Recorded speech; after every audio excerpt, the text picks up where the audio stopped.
시작. 신앙의 영광. 자, 저를 보실까요? 네, 보시고 지금 약간 졸린 분도 있고 좀 집중 안 된 분도 있어요. 그럴 수 있습니다. 그러나 한 가지라도 얻고 가셔야 됩니다. 그냥 가면 온 의미가 없잖아요. 그죠? 저를 보세요. 눈 뜨시고 저를 보십시오. 예. 제가 오늘은 작정을 했어요. 오늘 말씀 중요하기 때문에 오늘 말씀 못 들으면 안 돼요. 다 들어야 돼요. 귀를 여세요. 저를 보세요. 명기나? 신명진? 목사님 봐. 저를 보세요. 오늘 제가 작정을 했어요. 저를 보세요. 오늘 말씀을 꼭 들으셔야 돼요. 왜냐하면 제가 그런 마음이 들더라고요. 제가 부족한 말씀을 준비했는데 교인들이 다 은혜 받았으면 좋겠다. 그 말씀 먹고 힘을 냈으면 좋겠다. 사단은 말씀 못 들게 별짓 다 하거든요.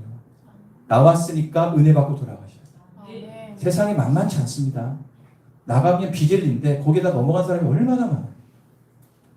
여러분들 꼭 집중해서 말씀을 들으시고 신앙의 명문 가문 되길 간절히 축원합니다.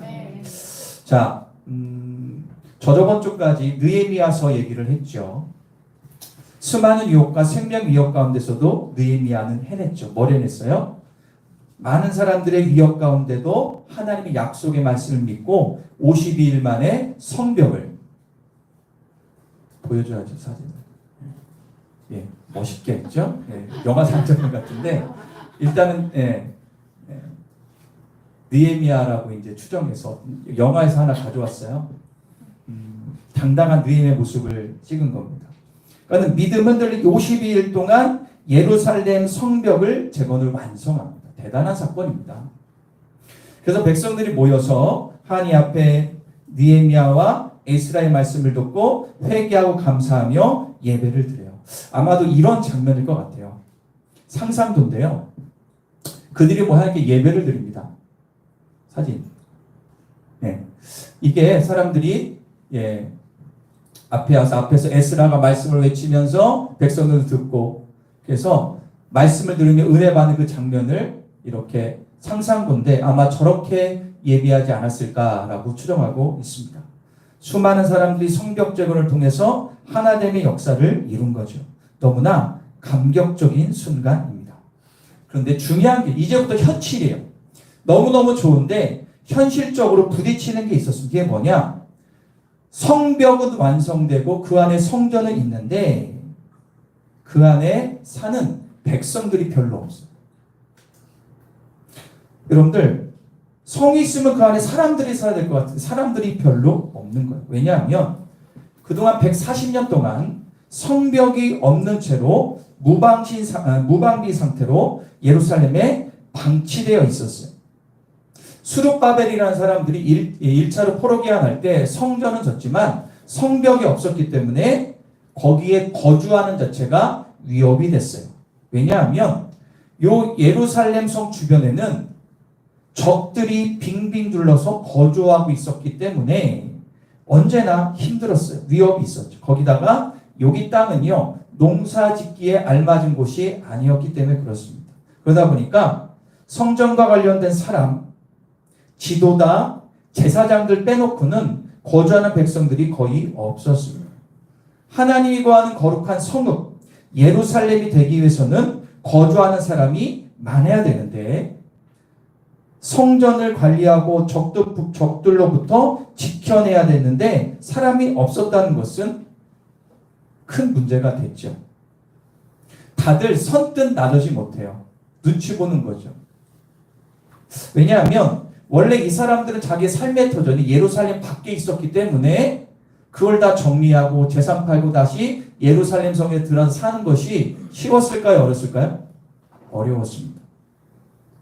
이 난관을 해결하기 위해서 어떻게 하냐? 이스라엘 조상들이 썼던 제비뽑기를 합니다. 자, 오늘 보면 1절 다 같이 읽겠습니다. 1절 시작.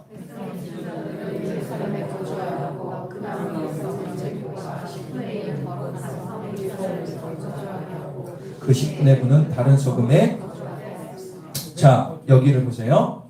백성들의 10분의 1을 예루살렘에 거주하게 했다는 거죠.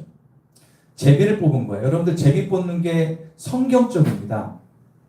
성경에 보면 중요한 하나님의 뜻으로 믿고 제비를 뽑아서 많이 결정을 했습니다. 생각해 보세요. 제비를 뽑힌 사람들, 10분의 1의 사람들의 마음은 어땠을까요?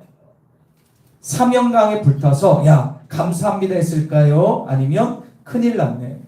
나 어떡하지? 난감했을까요? 제가 한번 묵상해 보니까 아마 반반이었을 것 같아요. 좋아하는 사람도 있을 것이고 아니면 좀 마음에 난감해. 뭐라고 얘기하지 못하고 좌우지간 중요한 것은 제비 뽑힌 모든 사람들은 아무 말하지 않고 일단 순종했다라는 거죠.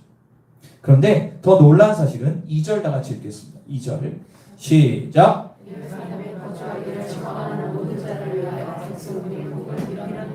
그런데요, 이 사람뿐만 아니라 제비 뽑는 사람도 있었지만 제비 뽑기 전에 이미 자원하여 나는 예루살렘 성 안에 살겠다는 사람도 있었다는 거예요. 이런 사람들을 위해서는 백성들이 모여서 축복해주고 칭찬했다는 거죠. 너 참 대단하다. 헌신하는 것. 여기에 자원이란 단어의 뜻이 뭐냐면 헌신하다는 뜻이 있기 때문에 그래요. 그래서 그들이 서로 부둥켜 안고 격려하면서 너의 희생을 보면서 격려하고 하나 되는 귀한 모습을 우리가 볼 수가 있습니다. 저는 여기서 우리가 한 가지 진짜 그리스도의 모습을 볼 수가 있습니다. 하나님께 인정받고 주변 사람들에게 칭찬받는 그리스도인이 누구인가? 여기서 할 수 있는 것은 뭐냐? 잘 들어보세요. 따를까요? 개인보다 공동체를 생각하는 사람. 따를까요? 나보다 교회를 위해서 순종하고 희생하는 사람. 개인보다 공동체, 나보다 교회를 위해서 순종하고 희생하는 사람이 진짜 그리스도인입니다. 여러분들 내 마음이 선뜻 허락하기 힘든 교회의 어떤 선택이나 문제 앞에서 하나님의 말씀에 아멘으로 순종하는 그리스도인이 돼야 될 줄 믿습니다. 내가 좀 손해보고 억울한 감정이 들지라도 감사한 마음으로 그 일에 헌신할 수 있는 그리스도인이 돼야 될 줄 믿습니다. 중요한 것은 뭐냐? 여러분들이 진짜 그리스도인이라면 두 가지의 삶이 반드시 따라야 돼요. 첫 번째로일까요? 자기 희생과 헌신. 진짜 그리스도인은요, 희생할 줄 알고 헌신할 줄 압니다. 여러분 세상이 어떻습니까? 요즘에 다 개인주의가 되지 않았습니까? 전국에 1200만 가정이 개인 혼자 산다고 하지 않습니까? 요즘 문화가 다 개인적인 문화, 나만을 아는 문화가 이 땅에 팽배합니다. 그런데 문제는 이런 문화가 교회 안에도 들어와서 공동체보다 내 자신, 교회보다 내 자신과 가정이 먼저 생각하는 이기적인 믿음을 가진 분들이 많아졌어요. 정말 교회가 건강하지 못할 때 이런 현상들 중에 하나입니다. 여러분 우리가 분명히 알아야 할 것은 교회를 위해서 희생하고 헌신하는 것이 곧 나의 믿음의 척도가 될 수 있다는 사실을 기억하셔야 돼요. 여러분들 내가 예수를 믿고 구원받았습니다. 그죠? 나 하나님과 관계가 너무너무 좋아. 매일 주님 앞에 기도하고 나가. 그런데 교회 안에서 헌신과 희생이 전혀 없다? 그 사람은 신앙이 잘못된 거예요. 그건 신앙은 잘못된 거예요. 요즘에 가나안 성도가 100만이 넘잖아요. 가나안 성도가 밖으로 얘기하면 뭐예요? 거꾸로 얘기하면 교회를 안 나가는데 신앙이 있는 사람들이 있긴 있지만 그 사람들의 신앙을 온전할 수가 없어요. 제가 단언컨대. 왜요? 성경에 보면 하나님은 교회 안에 있는 그리스도를 통해서 축복을 주시고 신앙을 성장시켜 주세요. 교회 밖에서 하는 모든 신앙행위들은 할 수 있지만 잘못된 확률이 아주 높습니다. 그래서 신앙이 바른 사람들은 교회 안에서 자기 희생과 헌신할 줄 아는 사람들입니다. 내가 교회 공동체를 위해서 희생하고 헌신한 것이 있다면 어느 정도인지 이것이 바로 나의 믿음을 판단하는 다림줄이 될 수 있다는 사실입니다. 그러므로 우리는 지금 네 가지 질문에 답을 하셔야 됩니다. 첫 번째 보겠습니다. 시작. 여러분들은 지금 동안 신앙생활 하시면서 나는 교회를 위해서 무엇을 희생할 수 있는가? 아니면 희생하고 있는가를 보셔야 돼요. 저는 그냥 예배드리고 내멋 그냥 가는데요. 그분은 희생이라는 게 뭔지 모르는 거죠. 그리고 목사님이나 주변 사람들이 권면했을 때 자기는 싫다고 딱딱 끊는 사람들이 많습니다. 근데 죄송한 얘기인데요. 그런 분들 신앙 성장하기가 참 어렵습니다. 두 번째 질문. 시작. 내가 가진 무엇을 교회에 헌신할 수 있는가? 자, 내가 가지고 있는 것, 작은 거 하나, 재능이든 물질이든 신앙이건 이런 것, 시간이건 이런 것들을 헌신할 수 있는가, 헌신하고 있는가를 보십시오. 그 안에 지금 재능과 물질과 신앙을 세상에서만 사용하고 있다면 여러분들 신앙은 온전하지 못한 사람. 이게 돼야 됩니다. 세 번째, 시작. 교회 공동체를 위하여 충성 봉사한 적이 있는가? 지금 안 할 수도 있지만 그동안 충성 봉사한 적이 있는가? 여러분들 꼭 이게 있어야 돼요. 네 번째 마지막입니다. 시작. 그것을 하고 나서 나의 마음과 생각을 여러분들 교회를 위해서 충성하고 봉사한 다음에 여러분들의 마음과 생각은 어떻게 바뀌었는가를 보셔야 됩니다. 디모데전서 3장 13절에 이렇게 나옵니다. 내가 집사직분과 교회의 봉사와 헌신을 했을 때 반드시 믿음의 큰 담력이 생긴다. 교회에 헌신하고 주님 앞에 희생할 때 너의 신앙은 성장하고 성숙할 수 있다는 사실입니다. 제가 잘 알고 있습니다. 연말이 가면 많은 교회에서 교회 안에 직분 내려놓겠다고 눈치 보는 사람들이 많은데요. 여러분들 그런 얘기를 제가 들었어요. 어떤 목사님께서 주님께 헌신하고 봉사할 수 있을 때 해야지 나중엔 기회가 없습니다. 그런 분도 있죠. 목사님 교회에서 헌신 봉사한 보니까는 저분들 삶이 별로 안 좋아. 제가 볼 때 교회와 세상이 틀려요. 그렇게 뒤에서 그분들을 비판할 수 있지만 비판한다는 자체가 문제죠. 여러분들 교회에서 헌신하고 봉사하는 자체가 얼마나 큰 축복인가를 알아야 돼요. 비록 그 안에서 싸울 수도 있어요. 그죠? 의간할 수 있지만 교회 안에서 일어나는 모든 것들은 그 안에서 여러분들이 신앙을 성장시키는 하나님의 방법인 거예요. 그래서 여러분들 가끔 TV 보거나 할 때 교회가 분란이나 이거 비판할 필요도 없어요. 하나님이 알아서 하세요. 내 믿음이 큰 믿음으로 성숙하는 방법 중에 하나가 교회에 헌신, 봉사할 때임을 꼭 기억하기를 간절히 축원합니다. 그래서 이제 신앙생활의 중심이 나에서, 가정에서, 공동체로 하나씩 바꿔가야 될 줄 믿습니다. 여러분들 이게 안 되는 분들은 편할 수는 있습니다. 뭐 예배만 드리면 다니까. 그런데 잘 보세요.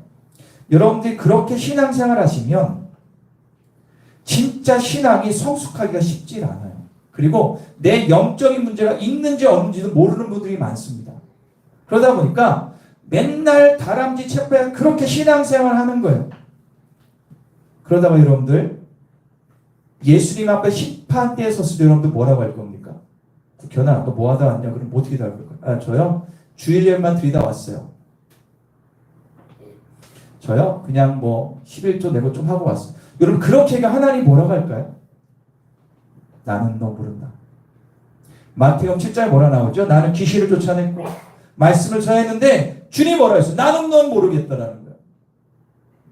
죄송한 얘기입니다. 근데 말씀을 전해야 돼요. 여러분들 주일 예배에 나온다고 천국 가는 거 아니에요. 예수를 진짜 믿어야 천국 가는 거예요. 요즘에 이 말씀을 목회자들이 잘 안 해. 교회도 싫어한다고 아니지만 복음은 원색적이어야 돼요. 자기 신앙을 보시라고 지금.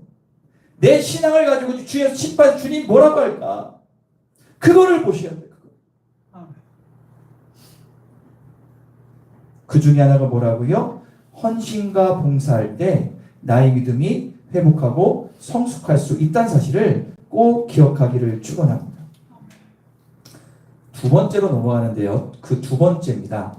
한편 오늘 본문에 예루살렘에 거주한 유다 지파 중에 베레스 자손 두 가문이 나와요. 자, 3절을 보겠습니다. 시작. 느비딘 사람들과 솔로몬의 신하들과 각각 자기 기업을 주전 예루살렘에 거주한 그 지방의 지도자들은 거주했다는 거예요. 그 뭐냐? 4절 시작. 예루살렘에 거주한 자는 베냐민 자손 몇 명이라. 유다 자손 중에 베레스 자손 여다기아니. 자, 보세요. 여기 보니까 유다 지파 자손 가운데 베레스 자손이 있대요. 베레스 자손. 그 자손 가운데 여다 아이 발음도 안 되네. 아다구나. 왜 이러냐. 아다야. 가끔씩 제가 이 아다야이 가문이 있는 거예요. 이 가문의 밑에 계속 나오죠. 그 다음 5절 볼까요? 그 다음 두 번째 가문 마아세야 가문이 7대까지 적혀 있어요. 자, 이 두 가문이 있습니다. 이 두 가문에 여기 첫 번째 누구라고 그랬어요? 4절 보실까요? 이름이 뭐라고요? 아다야이. 이 가문 5대조까지, 마아세야는 7대조까지 이름을 한 명 한 명 다 언급해 놨어요. 그럼 이거를 왜 적어 놨을까요? 성경은 다 이유가 있고 하나님의 섭리가 있어서 적어 놓은 거예요. 여러 가지 이유 가운데 가장 중요한 게 뭐냐면 이 두 가문의 족보를 이렇게 상세하게 왜 기록했을까? 뭐냐면 이 두 가문의 자손들은요, 탁월한 능력으로 예루살렘을 수호한 가문이기 때문에 그래요. 자, 6절에 그 이유가 나와요. 6절 시작.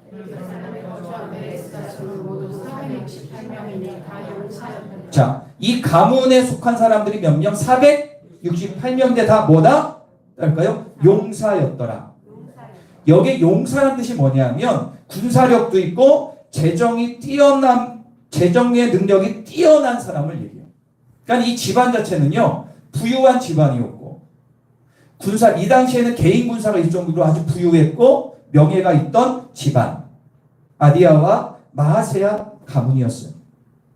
이 두 가문이 이미 자기가 살고있던 터전을 어떻게 해요? 포기하고, 잘 사는 집안 모든 걸 포기하고 어떻게 해요? 예루살렘 성에 들어와 성을 수호하는 명문 가정이 된 거예요. 여러분들 468명 모두가 하나님께 헌신했다는 거 아닙니까? 성전 회복에 투철한 사명감을 가진 두 가문이라는 거예요. 그러기에 수많은 이스라엘 가문 중에 특별히 하나님께 인정받고 백성들의 존경받은 이 두 가문을 족보, 그것도 5대, 7대까지 쭉쭉쭉 적어 놓은 거예요. 이 두 가문은요, 신앙의 명문 가문이라는 거예요. 너희가 이 가문을 본받으라는 거예요. 사랑하는 여러분, 신앙생활하는 사람 중에 모든 가족이 예수 믿고 나의 가족이 다 구원받기 원하지 않는 사람 여기 없어요? 다 믿기 원하죠. 할렐루야. 또한 신앙이 자손에서 자손에게 흘러가지 원하지 않는 성도가 어디 있어요? 다 자손까지 흘러가기 원하죠. 그러나 어느 통계에 보니까 신앙이 내 자손과 3대까지 넘어가는 한국에 있는 가정이요 15%밖에 안 된다는 거예요. 그러니까 신앙이 3대 이상을 못 가는 경우가 많다는 거예요. 사랑하는 여러분, 저는 여러분들이 모든 자연가족들이 신앙의 명문 가정 되기를 간절히 축원합니다. 명문 가정이 돼야 됩니다. 여기 나오는 이 아디야와 마아세야 두 가문의 신앙의 명문 가정이 되기를 축원합니다.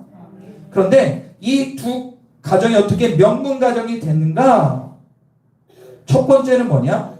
자신의 것을 성전과 교회를 위해서 기꺼이 헌신할 수 있는 가문이었기 때문에 그렇습니다.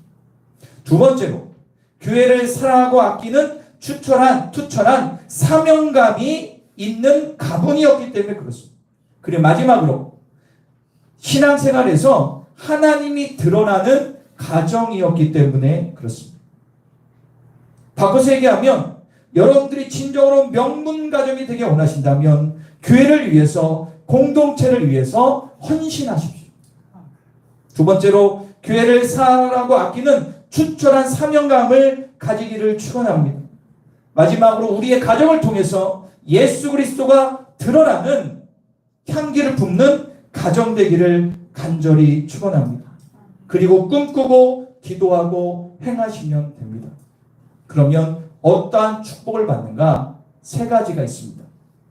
한번 그 다음 볼까요? 읽어보겠습니다. 시작. 신앙적인 가정이 받는 축복. 첫 번째 1번입니다. 시작. 변방에서 중심으로 문제가 자, 제가 오늘 본문 말씀을 풀어드리는 겁니다. 여러분들, 이 느헤미야 시대 이 당시는요, 예루살렘은 그냥 변두리에 있는 한적한 곳이었어요. 그 당시 예루살렘, 지금은 아니지만 시골 한적한 곳에 있어서 변방이었다고요. 예루살렘은 중심 도시가 아니었어요. 처음에는 누가 봐도 예루살렘이 온다는 것은 손해예요, 안 손해예요?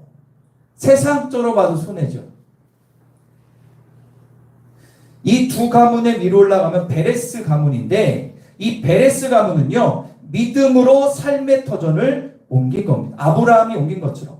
그러나 시간이 지남에 따라 상황이 역전됐어요. 어떻게 역전됐냐? 예루살렘이 변방에서 중심 도시로 바뀝니다. 물류의 중심. 여러분들, 예루살렘 성전 안에 있는 성전에 이스라엘 모든 사람들이 1년에 3번씩 성지순례를 합니다. 그럼 거기는 물류의 중심지, 사람의 중심지가 되는 거예요. 누구나 오고 싶은 곳이 되는 거예요. 그러나 들어갈 곳이 없어지게 됩니다. 그러니까 이 베레스 가문은요, 한마디로 세상 말로 대박 난 거예요. 요즘으로 따지면 강남 한복판 땅이 자기 땅인 거예요. 처음에 갈 때는 별 볼이 없는 땅이었는데 나중에 몇 대가 지나니까 가장 로얄 땅이 된 거예요. 물질의 복을 받았어요. 선조들의 헌신과 결단 때문에. 아마 그냥 여기 오지 않고 변방에 그 당시에 도시에 있었다면 나중에 변방이 돼서 땅값 다 떨어지고 농사 짓고 살겠죠. 그러나 결단했던 이 가문은요, 물질의 복을 받습니다. 2번입니다. 시작. 이불을 명예의 복을 받습니다. 자, 아까 말씀드렸죠? 두 가문은 5대 손과 7대 손까지 조상들의 이름이 다 기록되어 있습니다. 이런 생각해 보세요. 후손들이 봤을 때 느헤미야서에 보니까 자기 조상들의 이름이 기록됐다는 것은 얼마나 그 집안의 영광이고 자긍심이겠습니까? 만약에 여러분들 가문 유리는 다 파가 있잖아요. 저는 화순채 씨. 사람마다 여러분들 있는 그 가문이 만약에 한국의 무고문장을 받던 이런 게 있다면 가문의 영광 아니겠어요? 그보다 더 큰 은혜가 있는 가문이 된 거예요. 하나님도 인정하고 사람들이 존경하는 믿음의 명문 가문이라는 확증을 성경에 기록되어 있어요. 얼마나 큰 축복입니까? 할렐루야. 교회마다 이렇게 좀 교회가 역사가 되면요, 교회마다 이렇게 교회에서 30주년 기념 집을 내요. 얼마 전에 제가 부강교회 가가지고 봤더니 100주년 기념으로 이렇게 화보집을 냈더라고요. 거기에 보면은 사람들의 이름 사진이 없으면 이름이 기록되어 있는데 어떤 집안에 보니까 그 부강교회 명문 가정이 있어요. 아버지가 장로고 아들이 이번에 장로가 됐어요. 어떤 집안은 아버지가 장로고 자기 손주가 안수집사가 됐어요. 그런데 그 교회에서 좋은 영향을 줘요. 그런 가족이 명문 가정입니다. 그 화보집과 거기에 자기 가족의 이름이 빼곡히 20명이 기록되는 자체가 얼마나 그 집안의 기쁨이요 자긍심이겠어요. 할렐루야. 저도 여러분들의 이름과 가족 이름이 우리가 30년 되고 50년 되면 그 화보집에 기록되기를 축원합니다. 마지막 세 번째. 시작. 자, 6절 마지막을 읽어볼게요. 6절. 시작. 예루살렘에 거주한 베레스 자수는 모두 498명이니 다. 자, 베레스 밑에 아까 두 가문이 있는 거예요. 468명이 다 뭐였다고요? 용사했다는 거예요. 뛰어난 군사력과 재정력을 가졌지만 이보다 더 큰 복은 무엇인가 하면 이 모두가 하나님에 대한 절대 믿음이 있었다는 거예요. 그 당시 자유했던 부와 명예와 땅을 포기하고 변방이었던 예루살렘 선정에 들어왔다는 자체. 그게 바로 이 가정 모두가 믿음이 있다 없다? 믿음이 있다라는 사실입니다. 할렐루야. 정말 멋진 가정이에요. 모두가 다 용사였다. 한 명도 빠짐없이. 바라긴 우리 자연계의 가정 모두가 신앙의 명문 가정 되어서 물질의 복과 명예의 복과 신앙의 복을 누리기를 간절히 축원합니다. 진짜 복입니다. 그렇다면 성경 말고 우리 시대에 신앙의 명문 가정은 있을까요, 없을까요? 많습니다. 제가 좀 조사를 해봤는데 오늘 두 가정을 소개합니다. 첫 번째 한번 읽어볼까요? 시작. 김은성 장로란 분이 계십니다. 아무도 모를 겁니다. 저도 요번에 알았습니다. 이분은 어느 시대 사람이냐면 이제 1900년대 초의 분이에요. 그리고 1970년대 돌아가셨는데 김웅성 장로님이에요. 이분은 어떤 생각이 있냐면 믿음의 고집이 있어요. 어떤 고집이 있냐? 밥은 굶어도 교회는 반드시 출석한다라는 그런 믿음의 고집이 있던 분입니다. 이 장로님은 그 당시에 여러분들 모태신앙이었어요. 그러니까는 그 부모 세대 가운데 누가 진짜 일장 믿은 거예요. 목사님을 잘 섬기고 목사가 하자는 데는 거의 반대를 안 했습니다. 성도들의 본이 되었고 새벽 기도를 빠짐없이 나왔고 11조와 각종 예물을 온전히 드리면서 가정에도 여러분들 그 당시에 가정에 충실한 사람들이 드문 시대입니다. 그 시대는. 그런데 가정에 충실해서 장로까지 됐어요. 그런데 어느 날 사건이 터집니다. 어느 날 낮 기도를 하는데 장로님이 올라와서 기도하는데 목사님이 기도해 가지고 얘기합니다.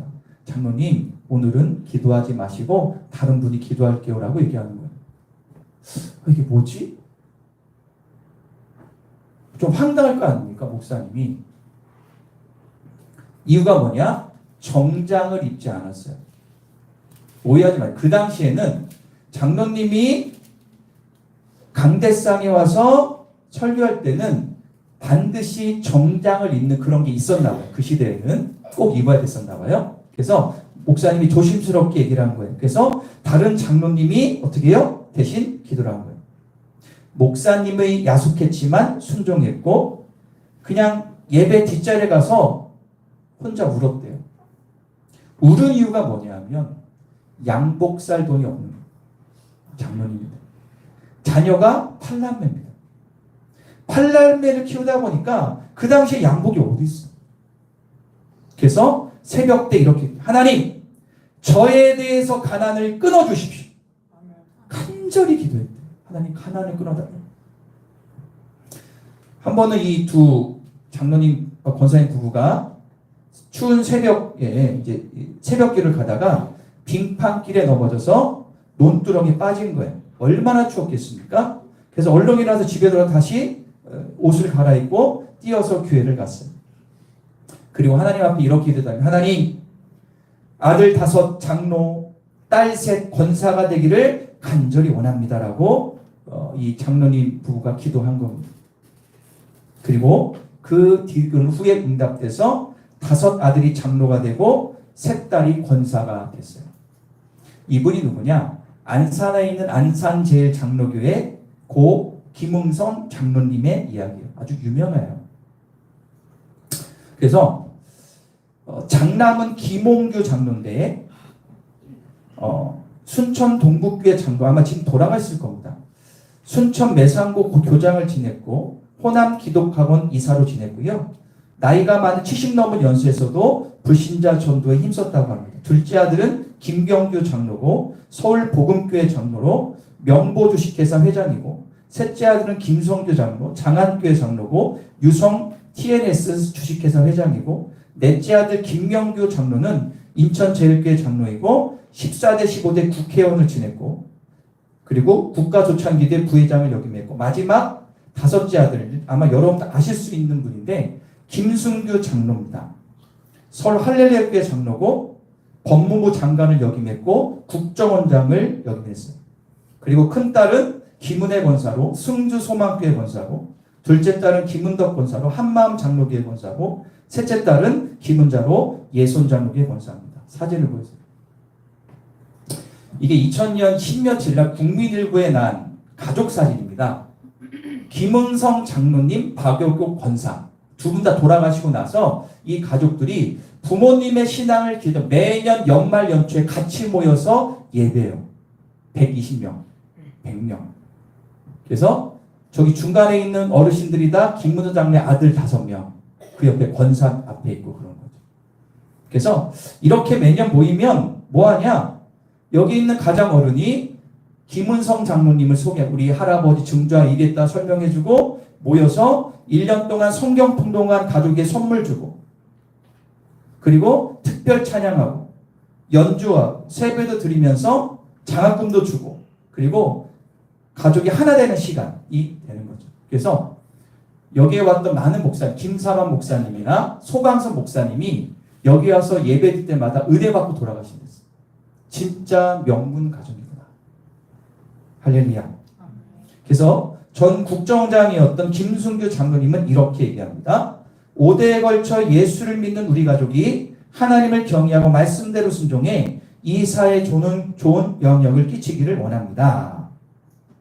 이렇게 말했어요. 그래서 가족들은 각자의 삶의 현장에서 달란트를 발휘하고 살게 된 것은 이 두 부모님, 김은성 장로님과 박여구 권사님의 은혜란 사실을 이 자녀들이 알고 있는 거예요. 그래서 이 가족의 좌우명이 뭐냐? 갈라디아서 6장 7절입니다. 한번 읽어볼까요? 없어요? 제가 읽어드릴게요. 스스로 속이지 마라. 하나님은 만물이 여길 받지 않으니 사람이 무엇이든지 심은 대로 거두리라. 그래서 사회봉사를 진짜 이 가족이 많이 해요. 사회봉사. 그래서 말씀에 뿌리를 두고 항상 하나님 앞에 많은 것을 심었기 때문에 하나님께서 그들 자녀에게 복을 더하여 주셨다는 사실을 알 수가 있습니다. 이거는 샘플입니다. 이렇지 않아도 저는 여러분들 가운데 신앙의 명문 가정이 나오기를 간절히 축원합니다. 마지막입니다. 해외로 눈을 돌리게. 한번 읽어볼까요? 시작. 혹시 록펠러라는 사람 얘기 들어본 적 있습니까? 혹시나 뭐 경작을 하거나 정치학을 반드시 언급하는 록펠러인데 이 록펠러는 1800년대 중반부터 1900년대 중반에 살았던 미국의 금융왕. 예, 금융왕이 맞는데 원래 석유왕입니다. 예, 말씀드릴게요. 아시네요. 너무 잘하시네요. 아시는군요. 책 읽으셨어요? 그게 야, 아시는군요. 예. 이 록펠러가 유명한 사람이에요. 제가 설명을 드릴게요. 들으세요. 예. 자, 사진 보여줄까요? 네. 나이가 7, 8개 사진인데, 이 록펠러가 석유의 제왕입니다.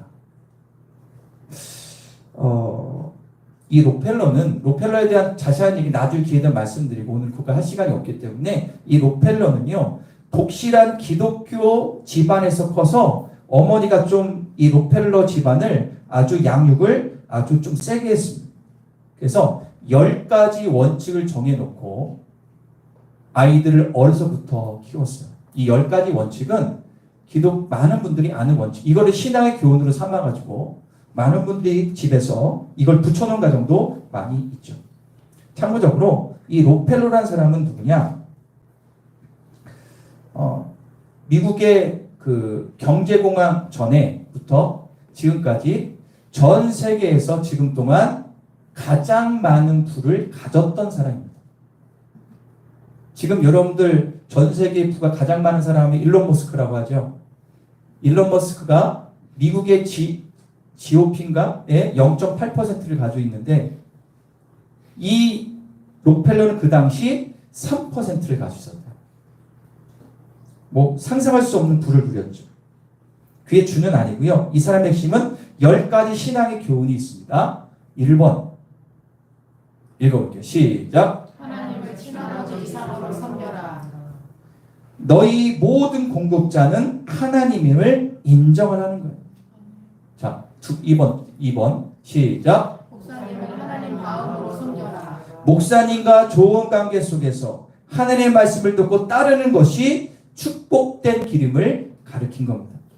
요즘에 보면 많은 분들이 목사님들이 상처받았다는 분도 있지만 이게 원래 신앙 가문이 좋은 사람의 특징이에요. 세 번째 시작. 주일 예배는 본교회에서 드려라. 하나님의 자녀는 교회에 충성하며 주일 예배는 본교회에 참석하며 예배를 드려라 라고 얘기하는 거예요. 네 번째 시작. 오른쪽 주머니는 항상 11조 주머니로 하라. 록펠러 어렸을 때부터 돈을 받으면 오른쪽에는 11조, 왼쪽에는 나머지 돈을 넣었다고 합니다. 아주 유명하죠. 11조는 하나님의 것이므로 먼저 구별한 후 나머지를 가지고 필요한데 사용하라는 겁니다. 다섯 번째 시작. 아무도 원수로 만들지 말라.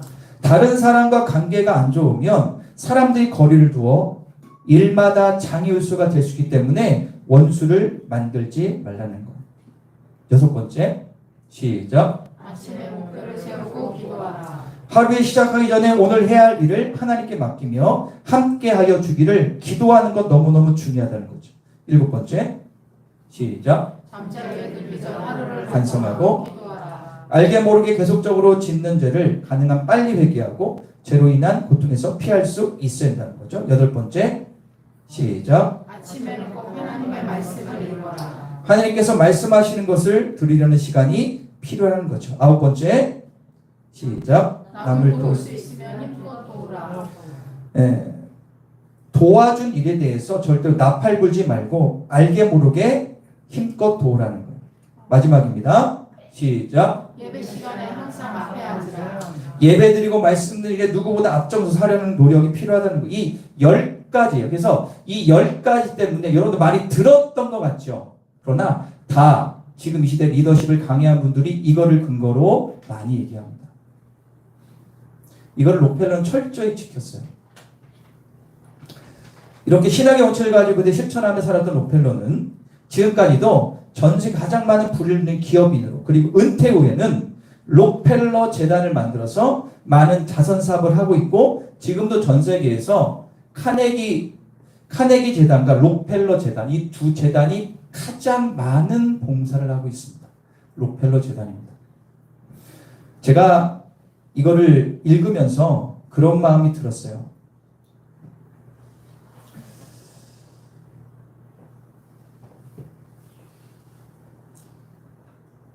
하나님이 진짜 말씀 안에서 진짜 세상과 반대로 진짜 그 길을 가면 하나님이 반드시 복을 주시는 거예요. 여러분들 가정 실망할 필요 없어요. 여러분들 1세대일 수도 있고 아무리 봐도 우리 가정이 좀 어그러져 있어 상관없어요. 여러분들이 지금부터 마음을 고쳐먹고 명문 가정 될 수 있도록 기도로 나가시면 여러분들 가정이 다 주님의 은혜 가운데 신앙의 복을 누릴 것을 믿습니다. 그러므로 사랑하는 여러분 진심으로 여러분들 가정이 믿음의 명문 가정 되기를 간절히 축원합니다. 그래서 따라해볼까요? 희생하고 순종하자. 꼭 하셔야 돼요.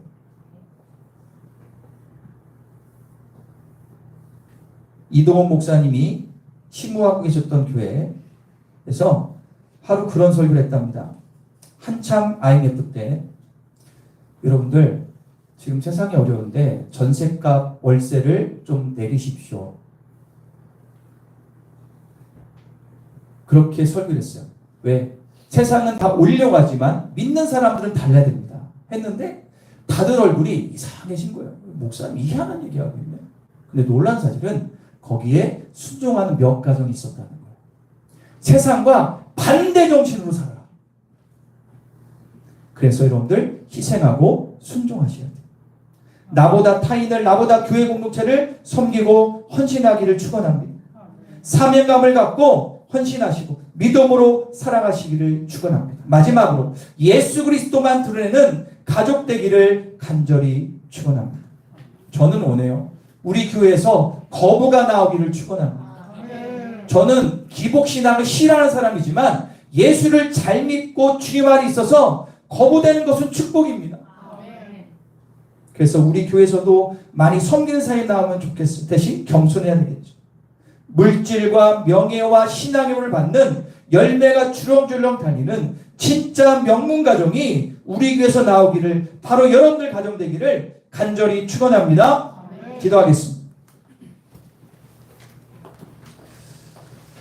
여러분들 오늘 말씀 들으면서 생각나는 것을 붙잡고 기도하시면 됩니다. 하나님, 우리 가정이 신앙의 명문 가정 되기를 원합니다. 하나님, 지금 당장 눈에 보이고 당장 내가 호주머니가 없고 당장 내가 바쁠지라도 내가 먼저 나보다 공동체를, 가정보다 교회를 생각하는 진짜 믿음의 사람이 되달라고 기도하십시오. 반드시 신앙에는 희생과 헌신이 있어야 믿음이 성장하고 온전히 성장할 수 있어요. 하나님, 우리 가정이 김웅성 장로님처럼 하나님 명문 가정 되게 하여 주십시오. 우리 교회 가운데 거부가 나오게 해 주십시오. 온전한 믿음의 세대를 이끌어 달라고 우리 다 같이 기도하겠습니다. 하나님 아버지, 감사합니다. 하늘 문을 열어주십시오. 성령 충만, 능력 충만케 하십시오. 우리 모든 가정들이 온전한 믿음의 사람이 되기를 간절히 원합니다.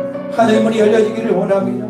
성령 충만, 능력 충만하기를 원합니다. 오늘 주님을 바라봅니다. 하나님, 우리 가정이 아직 온전하지 못할지라도 믿음으로 나아가는 귀한 가정 되게 하여 주옵소서. 할렐루야, 감사합니다. 은혜가 넘쳐나기를 원합니다. 성령 충만하기를 원합니다. 하늘 문이 열려지게 하여 주옵소서. 새로워지게 하여 주옵소서. 사랑하는 여러분, 우리 이 땅에 태어난 목적이 분명히 있어요. 하나님이 우리에게 다 달란트를 주셨어요. 5달란트, 3달란트, 2달란트, 1달란트 다 틀려요. 그러나 그 달란트를 땅에 파묻는 사람은 어리석은 사람입니다.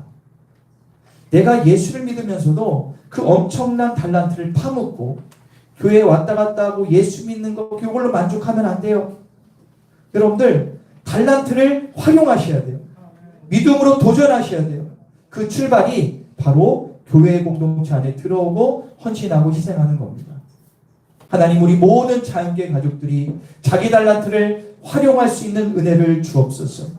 믿음으로 도전하는 믿음 허락하여 주옵소서. 섬기고 헌신하는 자들, 사명감을 갖고 주님 사명 감당하며 내 가족을 위해 헌신하여 기도하며 진정으로 주님 앞에 겸손하게 나아가 우리 가정을 통해 그리스도의 향기가 풍겨 물질과 명예와 신앙의 복을 누리는 명문 가정 되게 하여 주옵소서. 감사 찬양 드리며 예수 그리스도의 이름으로 기도합니다. 우리 손 한번 인사할까요? 신앙의 명